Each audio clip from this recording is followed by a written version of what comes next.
اس سے اندازہ ہوا کہ اختلاف رائے اگر اہل اللہ یا علماء سے ہو جائے اور ہو دیانت یعنی حجت بھی ہو کوئی مذاقہ نہیں، لیکن بے ادبی یا تمسخر یا تضحیق یہ کسی حالت میں جائز نہیں، اس لیے کہ بہرحال وہ عالم دین ہے جس سے آپ اختلاف کر رہے ہیں، اس کا مقام اور منصب نیابت رسول کا ہے، وہ نائب رسول ہے، اس کی عظمت واجب ہوگی۔ آپ امام ابی حنیفہ کے فقہ پہ عمل کرتے ہیں، 50 مسئلوں میں خلاف کرتے ہیں امام شافعی، لیکن ادنا درجے میں بے ادبی ذرہ برابر امام شافعی رحمہ اللہ کے قلب میں نہیں آ سکتی مومن کے، اس لیے کہ جیسے امام ابی حنیفہ واجب التعظیم ویسے امام شافعی واجب التعظیم، دونوں آفتاب اور مہتاب ہیں دین کے، دونوں سے نور حاصل ہو رہا ہے، برکت حاصل ہو رہی ہے، تو کس طرح سے جائز ہے کہ ادنا درجے کی گستاخی؟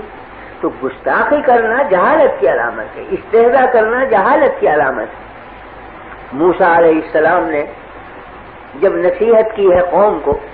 اور فرمایا کہ یہ فلاں مقتول زندہ ہو جائے گا اگر بچڑے کا ذبح کر کے اس سے ملا دو، تو بنی اسرائیل کہتے ہیں کہ اتتخذنا ہزوا، کیا آپ مذاق کر رہے ہیں، زندگی کر رہے ہیں ہماری ساتھ، کہاں بچڑا، کہاں اس کا ذبیحہ، کہاں مقتول کی لاش کو ملانے سے زندہ ہو جانا، کیا تعلق بچڑے کو اور زندگی کو؟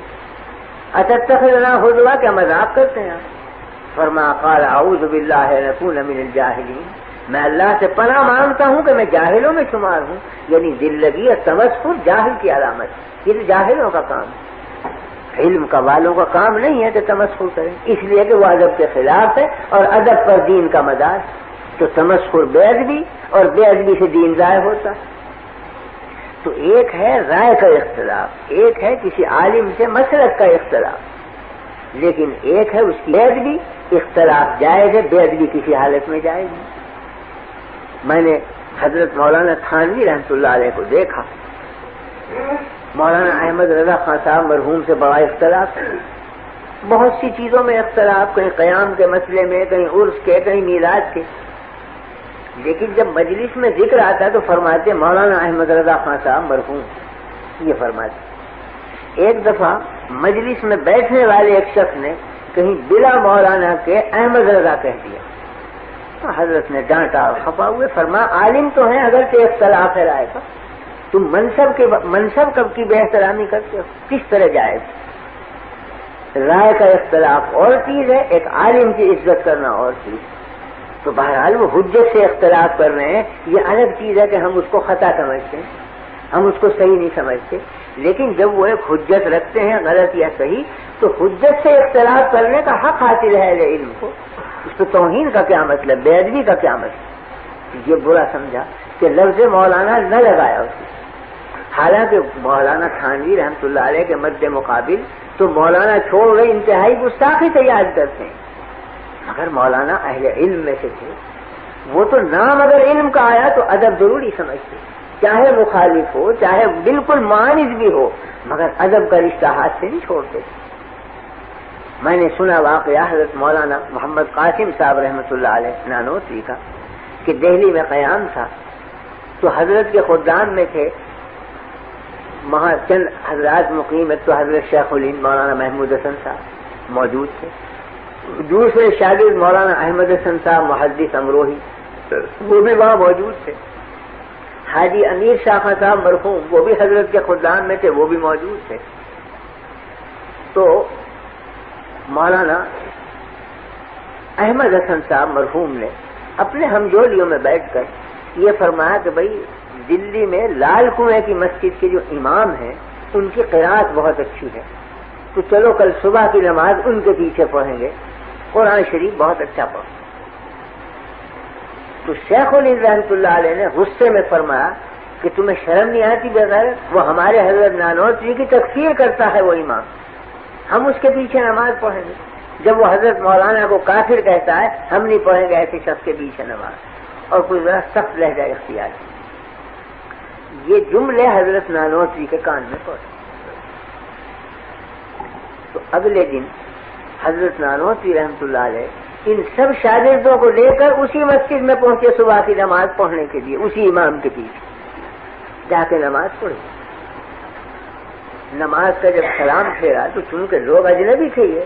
تو نمازیوں نے دیکھا کہ بھئی یہ ہیں تو کچھ علماء صورت مگر ہیں اجنبی، تو کچھ شیوے گوئیاں ہوئی کون ہے معلوم ہوا کہ تو حضرت مولانا محمد قاسم صاحب اور یہ ان کے شاگرد مولانا شیخ الہند محمود الحسن صاحب ہیں اور یہ مولانا احمد حسن محدث امروہی ان کے تلمیذ ہیں۔ اب امام کو سخت حیرت ہوئی کہ میں تو انہیں رات دن کافر کہتا ہوں اور یہ نماز پڑھیں آج۔ تو خود بڑھے وہ امام اور کہا کہ حضرت میں آپ کی تکفیر کرتا تھا اور میں آج شرمندہ ہوں کہ آپ میرے پیچھے نماز پڑھیں، حالانکہ میں نے آپ کو کافر کہا۔ فرمایا مجھے قدر ہے آپ کے کافر کہنے کی، اور میں آپ کی اور زیادہ عزت بڑھ گئی میری نگاہ میں چونکہ آپ نے کافر کہا مجھے۔ کیوں؟ اس واسطے کہ آپ کو یہ روایت پہنچی کہ میں توہین کرتا ہوں رسول اللہ صلی اللہ علیہ وسلم کی، تو آپ کی غیرت ایمانی کا یہی تقاضا تھا کہ آپ مجھے کافر کہیں۔ ہاں البتہ شکایت اتنی ہے کہ وہ روایت غلط پہنچی، روایت کی تحقیق کر لینی چاہیے تھی کہ میں نے کی بھی ہے توہین یا نہیں، لیکن بہرحال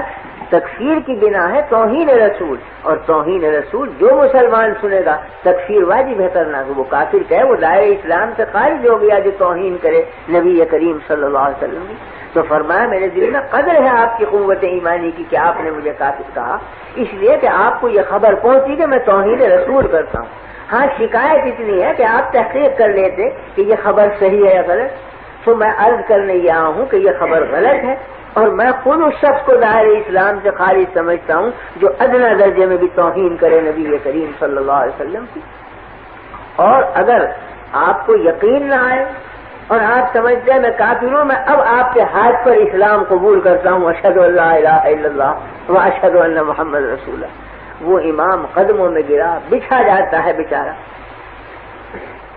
تو بات صرف یہی تھی کہ ان حضرات کے دلوں میں تواضع للہ اور ادب مع اللہ اس درجہ بڑھا ہوا تھا کہ نفسانیت کا جیسے شائع بنا رہا ہو، اور حقیقت کو سمجھتے کہ استہزاء یا تمسخر یا بے ادبی یہ تو بجائے خود ہے، بے قدری تک بھی نہیں کرتے تھے اپنے معاندوں کی، بلکہ صحیح محمل پر اتار کر یہ کہتے تھے کہ یہ جو ہمیں کافر کہتے ہیں یہ بھی ان کی قوت ایمانی کی دلیل۔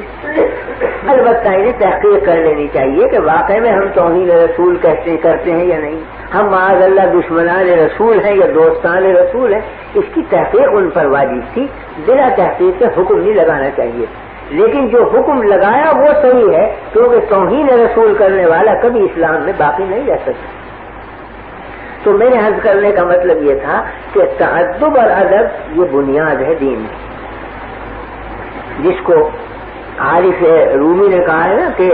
الخدا خواہم توفیق ادب، بے ادب محروم مان فضل رب۔ ہم اللہ سے توفیق چاہتے ہیں ادب کی، کیونکہ بے ادب محروم ہوتا ہے فضل خداوندی سے۔ حق تعالی شان کے یہاں اس کا کوئی مقام نہیں ہے جو گستاخ اور بے ادب